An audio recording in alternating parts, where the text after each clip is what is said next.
Dentuman yang mengguncang dunia tanggal 24 Februari tahun 2022 adalah hari yang mengubah wajah geopolitik dunia modern. Pada dini hari, ratusan rudal jelajah Rusia ditembakkan ke wilayah Ukraina. Suara ledakan menggema dari Kiev hingga Lviv, dari Kharkiv hingga Odessa. Dunia terkejut, pasar global bergetar, dan misteri terbesar abad ini mulai terkuak. Apa sebenarnya penyebab perang ini, dan bagaimana dampaknya bagi dunia? Untuk memahami perang ini, kita harus kembali ke masa lalu, masa ketika Uni Soviet masih berdiri tegak, Ukraina belum merdeka, dan Rusia melihat diri mereka sebagai pewaris kekaisaran besar Eurasia. Perang ini tidak muncul tiba-tiba. Ia adalah hasil dari 30 tahun konflik diam-diam, ketegangan terpendam, pengkhianatan, kesalahan perhitungan, serta ambisi geopolitik yang tidak pernah benar-benar padam. Cerita ini menggabungkan fakta, data, dan catatan lapangan dari media internasional, kesaksian warga sipil, dokumen NATO, laporan PBB, dan analisis para ahli. Disajikan dengan gaya dramatis yang cocok untuk konten YouTube yang memikat. Pertama, akar konflik dari Uni Soviet menuju Ukraina modern. Pada tahun 1991, dunia menyaksikan runtuhnya Uni Soviet. Ukraina, yang selama puluhan tahun menjadi bagian vital rumah bagi industri senjata terbesar Soviet, lumbung gandum terbesar, dan pangkalan militer penting, memproklamasikan kemerdekaannya. Dalam referendum, lebih dari 90% rakyat Ukraina memilih merdeka, termasuk wilayah-wilayah berbahasa Rusia seperti Donetsk, Luhansk, dan Crimea. Bagi Rusia, kemerdekaan Ukraina adalah patah hati geopolitik. Presiden Rusia saat itu, Boris Yeltsin, mencoba menerima realitas. Namun di balik Kremlin, para jenderal dan kaum nasionalis melihatnya sebagai kehilangan besar. Mereka percaya bahwa tanpa Ukraina, Rusia tidak bisa menjadi kekuatan super penuh. Dan ketika Vladimir Putin berkuasa pada tahun 1999, pandangan itu perlahan menjadi kebijakan resmi. Putin pernah berkata, runtuhnya Uni Soviet adalah bencana geopolitik terbesar abad ini. Ucapan itu bukan sekadar retorika. Ia adalah gambaran cara Rusia melihat Ukraina. Kedua, NATO, ketakutan lama yang kembali hidup. Rusia selalu curiga terhadap NATO, aliansi militer yang dibentuk setelah Perang Dunia Kedua oleh negara-negara Barat. Ketika negara-negara Eropa Timur seperti Polandia, Hungaria, dan Baltik bergabung NATO, Rusia merasa terancam. Pada awal 2000-an, Ukraina mulai mendekat ke Eropa. Mereka menandatangani perjanjian ekonomi, memperkuat demokrasi, dan berbicara terbuka tentang keinginan bergabung NATO. Bagi Rusia, itu adalah garis merah. Putin berulang kali mengatakan bahwa Ukraina dalam NATO sama dengan rudal Amerika berada di halaman belakang rumah Rusia. Pada 2008, di pertemuan puncak NATO di Bucharest, Ukraina diberi sinyal bahwa mereka bisa bergabung suatu hari nanti. Inilah momen yang sering disebut para analis sebagai pemicu jangka panjang perang Ukraina. Ketiga, Revolusi Maidan 2014, titik ledak pada 2014. Rakyat Ukraina turun ke jalan memprotes presiden mereka, Viktor Yanukovych, yang menolak perjanjian dengan Uni Eropa dan justru memilih mendekat ke Rusia. Demonstrasi besar-besaran ini kemudian dikenal sebagai Revolusi Maidan. Ribuan orang berkumpul di Kiev, membawa bendera Eropa dan Ukraina. Bentrok terjadi, ratusan orang tewas. Pada Februari tahun 2014, Yanukovych melarikan diri ke Rusia. Pemerintahan baru pro-Eropa mengambil alih. Bagi Putin, ini adalah kudeta Barat. Moskow merasa Washington dan Brussels merebut Ukraina dari pengaruhnya. Dalam beberapa minggu, Rusia merespons dengan operasi militer paling cepat dalam sejarah modern, pengambilalihan Crimea.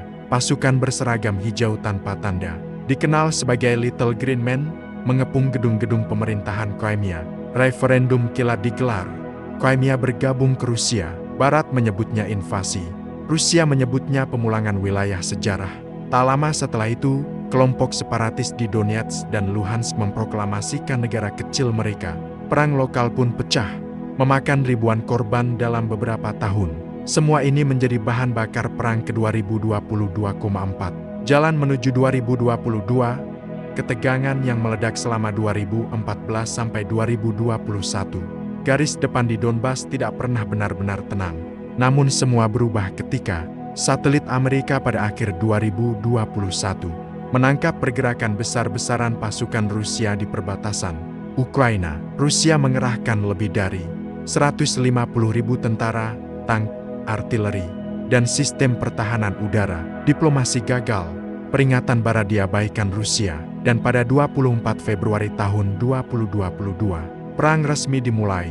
Kelima, penyebab utama menurut sejarawan dan bukti lapangan para analis memberikan berbagai pandangan. Namun 3 penyebab dianggap paling kuat dan memiliki bukti nyata. 1. Keamanan geopolitik. Rusia takut Ukraina bergabung NATO. Faktanya, Pentagon sudah memasok senjata kepada Ukraina sejak 2014. AS membangun pusat latihan militer di Yavoriv. NATO rutin menggelar latihan bersama Ukraina. Bagi Rusia, ini bukti nyata Ukraina bergerak ke blok barat. Kedua, identitas dan sejarah. Putin dalam pidato 2021 menyebut Ukraina sebagai satu bangsa dengan Rusia. Ini adalah narasi sejarah yang diyakini sebagian elit Rusia. Mereka menganggap negara Ukraina modern sebagai ciptaan buatan Soviet. Banyak dokumen Kremlin memperlihatkan bahwa para pejabat Rusia menganggap kemerdekaan Ukraina sebagai ancaman bagi identitas Rusia. Ketiga, sumber daya dan ekonomi. Ukraina memiliki cadangan uranium besar, tambang titanium, pabrik pesawat Antonov, wilayah gandum terbesar di Eropa, pelabuhan Laut Hitam. Menguasai atau mempengaruhi Ukraina berarti menguasai jalur ekonomi vital. Keenam, dampak global. Dunia terbelah. Perang ini bukan konflik lokal. Ia mengubah dunia. Pertama, krisis energi. Rusia adalah pemasok gas terbesar untuk Eropa. Setelah sanksi dijatuhkan, harga energi melonjak. Di Inggris dan Jerman, banyak pabrik tutup akibat biaya listrik. Kedua, krisis pangan. Ukraina adalah lumbung gandum dunia. Perang membuat ekspor gandum terhenti. Negara-negara Afrika mengalami kelaparan yang memburuk. Ketiga, Perang Dingin baru. Hubungan Rusia Barat kembali seperti era 1950-an. NATO memperluas pangkalan. Rusia meningkatkan arsenal nuklir. Keempat, dampak militer. Senjata-senjata baru diuji. Drone kamikaze Iran HIMARS. Amerika tank T-90. Rusia sistem pertahanan S-300 dan S-400. Ukraina menjadi laboratorium perang terbesar sejak Vietnam.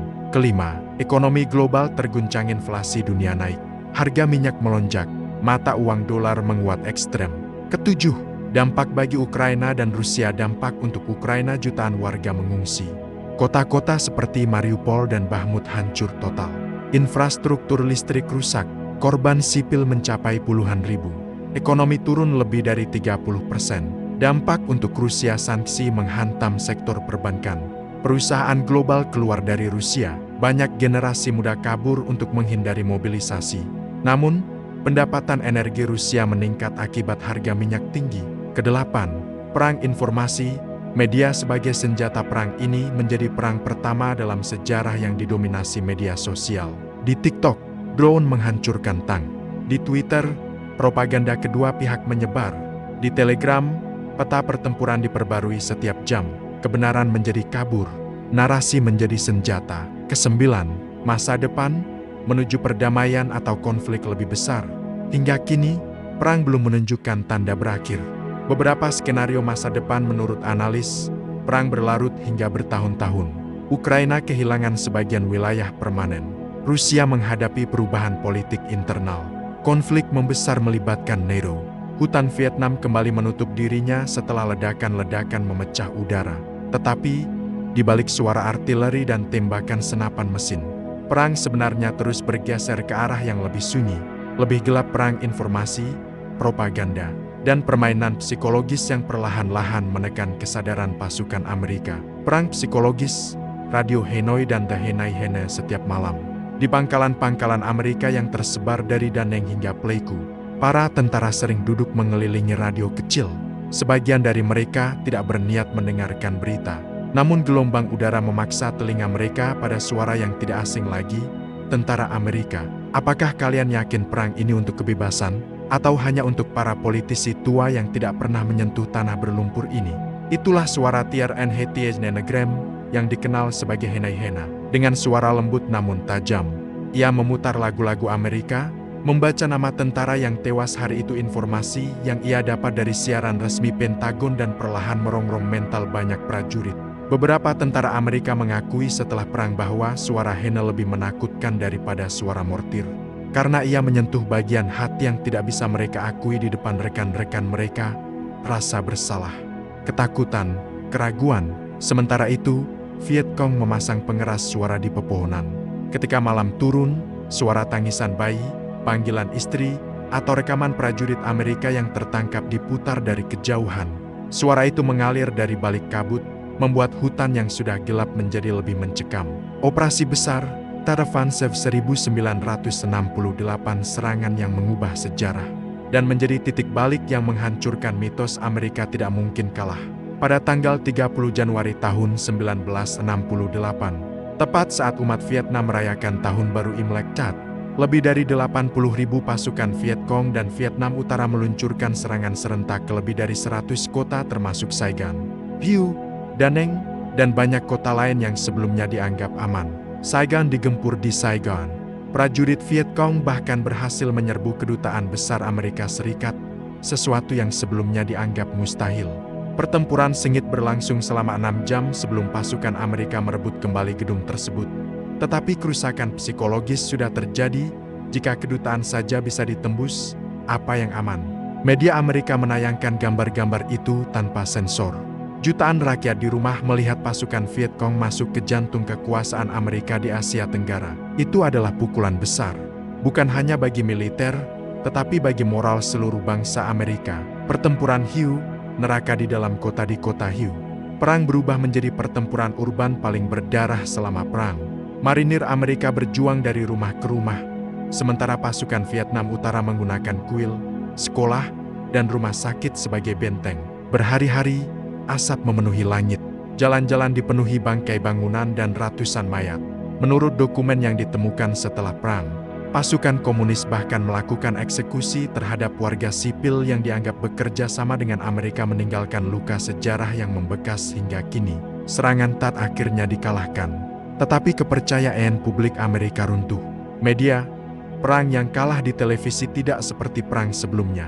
Vietnam adalah perang pertama yang masuk ke ruang tamu rakyat Amerika. Setiap malam, melalui televisi hitam putih, masyarakat melihat mayat tentara Amerika yang dibawa dalam kantong hitam, desa-desa terbakar, warga sipil menangis, tentara terluka ditarik dari hutan, dan terutama wawancara para prajurit yang lelah dan ragu. Puncaknya terjadi ketika jurnalis terkenal Walter Cronkite, yang sangat dihormati, menyatakan di televisi bahwa perang ini tidak dapat dimenangkan. Presiden Lyndon B. Johnson dikabarkan berkata, "Jika saya kehilangan Cronkite, saya kehilangan rakyat Amerika." Dan benar saja, setelah itu, dukungan publik anjlok drastis. Amerika mulai goyah, protes di jalanan, di kampus-kampus. Jutaan mahasiswa turun ke jalan. Di Washington, lebih dari 250.000 orang berkumpul menyuarakan penolakan. Bendera Amerika dibakar pada siang hari. Veteran perang yang baru pulang kehilangan kaki, kehilangan penglihatan, kehilangan jiwa melemparkan medali mereka ke gerbang Gedung Putih. Mereka berteriak, "Kami dipaksa berperang, kami dikhianati." Sementara itu, pemerintah terus mengirim lebih banyak pasukan. Perang terus berlangsung. Tubuh terus berjatuhan. Operasi rahasia, perang di Kamboja dan Laos meski jarang dibahas. Amerika melakukan pemboman rahasia terhadap Kamboja dan Laos untuk memutus jalur pasokan Ho Chi Minh Trail. Salah satu komandan udara Amerika pernah berkata, "Kami mengebom Kamboja seperti mengebom kembali ke zaman batu." Lebih dari 2 juta ton bom dijatuhkan, bahkan lebih banyak dari semua bom yang dijatuhkan di seluruh front Pasifik selama Perang Dunia II. Ratusan ribu warga sipil menjadi korban. Hingga kini, banyak ladang masih dipenuhi bom-bom aktif. 1972, bom Natal dan negosiasi damai di bawah tekanan perang yang berkepanjangan. Presiden Nixon meluncurkan Operasi Linebacker II, yang dikenal sebagai Christmas Bombing. Selama 11 hari, B-52 Amerika membombardir Hanoi dan Haiphong tanpa henti. Getaran ledakan bisa dirasakan hingga puluhan kilometer. Ribuan bangunan runtuh, kota terbakar merah di malam hari. Namun, Vietnam Utara tetap bertahan. Beberapa minggu kemudian, kesepakatan damai Paris akhirnya ditandatangani. Amerika menarik pasukannya secara resmi pada ke-1973. Tetapi perang belum berakhir. 1975, kejatuhan Saigon pada 30 April tahun 1975. Tank-tank Vietnam Utara memasuki Saigon. Di depan gerbang Istana Kepresidenan, sebuah tank T-54 menerobos pagar. Bendera Vietnam Utara dikibarkan. Pemerintah Vietnam Selatan runtuh tanpa perlawanan besar. Helikopter-helikopter Amerika mengevakuasi ribuan warga dari atap kedutaan besar AS. Dalam salah satu operasi penyelamatan paling dramatis dalam sejarah. Sementara itu, rakyat berbondong-bondong ke pelabuhan dan pantai untuk melarikan diri. Beberapa tenggelam di tengah lautan, sebagian lagi terdampar dan ditangkap. Dengan itu, perang berakhir, tetapi lukanya tetap. Setelah perang, luka yang tak pernah sembuh lebih dari 58.000 tentara. Amerika tewas, 3 juta warga Vietnam meninggal, ribuan hektar hutan hancur, generasi anak-anak lahir cacat akibat Agent Orange, tanah penuh ranjau yang belum meledak. Veteran Amerika menderita PTSD seumur hidup. Vietnam menjadi simbol perlawanan. Amerika mengalami trauma nasional. Dunia melihat bagaimana kekuatan besar bisa gagal menghadapi rakyat yang tidak mau menyerah. Bab 7. Benturan ideologi yang tak pernah padam di tengah kepulan asap yang membubung tinggi di kota-kota timur Ukraina. Terdapat sebuah kenyataan getir yang sering terabaikan oleh publik dunia. Konflik ini bukan hanya soal wilayah, bukan hanya soal NATO, dan bukan hanya soal politik. Di balik lapisan-lapisan kepentingan itu, terdapat pertempuran ideologi yang sudah mengakar jauh sebelum peluru pertama ditembakkan pada 2014. Bagi sebagian besar warga Rusia, terutama generasi tua yang tumbuh dalam 3 warna bendera Soviet, Ukraina bukan negara asing, melainkan bagian dari rumah lama yang tercerai-berai ketika Uni Soviet runtuh. Sebaliknya, bagi warga Ukraina, terutama mereka yang hidup di barat negara itu, Rusia adalah bayang-bayang besar yang selalu mencoba menarik mereka kembali ke masa lalu.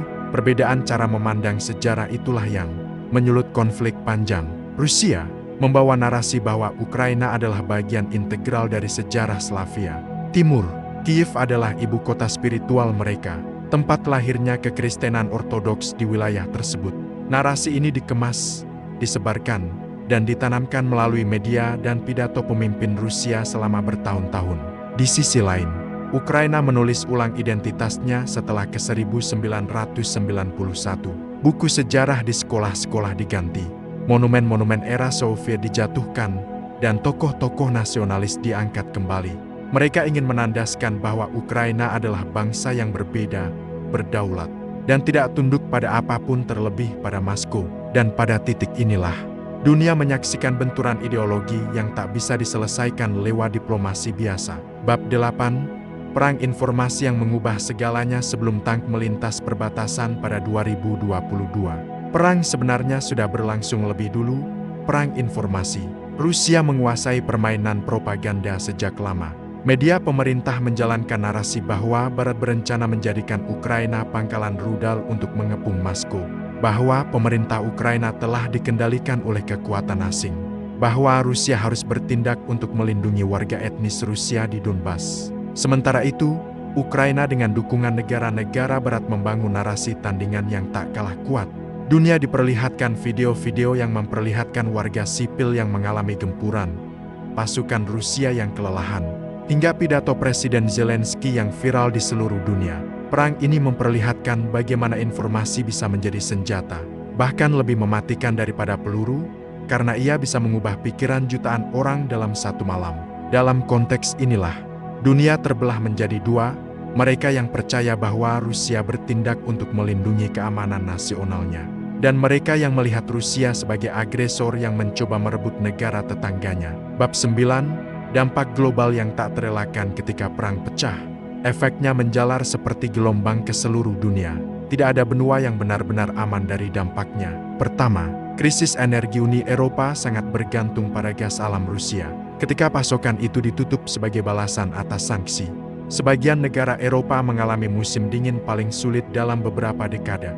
Harga energi melonjak, pabrik-pabrik terpaksa berhenti beroperasi, dan masyarakat menghadapi tagihan listrik setinggi langit. Kedua, krisis pangan dunia. Ukraina adalah salah satu lumbung gandum dunia. Setiap tahun, jutaan ton gandum diekspor ke Afrika dan Timur Tengah.